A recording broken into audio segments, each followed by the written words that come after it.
તો આગળ વાત કચ્છની. કચ્છ જિલ્લામાં જ્યારે ચોખાની આડમાં લાવવામાં આવેલો કરોડો રૂપિયાનો ઇંગ્લિશ દારૂ ઝડપાતાની મોટી કાર્યવાહી સામે આવી છે.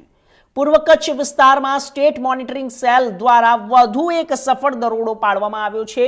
ગાંધીધામ ભચાઉ હાઈવે પર જ્યારે વરસાણા નજીક આવેલી હોટલ આશાપુરાના પાર્કિંગમાંથી રાજસ્થાન પાસિંગની એક ટ્રક ઝડપાઈ હતી. તપાસ દરમિયાન ટ્રકમાં ચોખાની બોરીઓની આડમાં છુપાવી રાખેલો અંદાજે 2 કરોડ 6.72 લાખની ઇંગ્લિશ દારૂનો જથ્થો ઝડપી પાડ્યો છે. ટ્રકમાં ભરેલા ચોખાની બોરીઓની કિંમત આશરે 5.94 લાખ હોવાનું જાણવા મળ્યું છે. જ્યારે દરોડા દરમિયાન કોઈ આરોપી હાથ લાગ્યો ન હતો અને સમગ્ર મુદ્દામાલ કબજે કરીને વધુ તપાસ માટે સ્થાનિક અંજાર પોલીસ સ્ટેશનને સોંપવાની કાર્યવાહી કરવામાં આવી છે.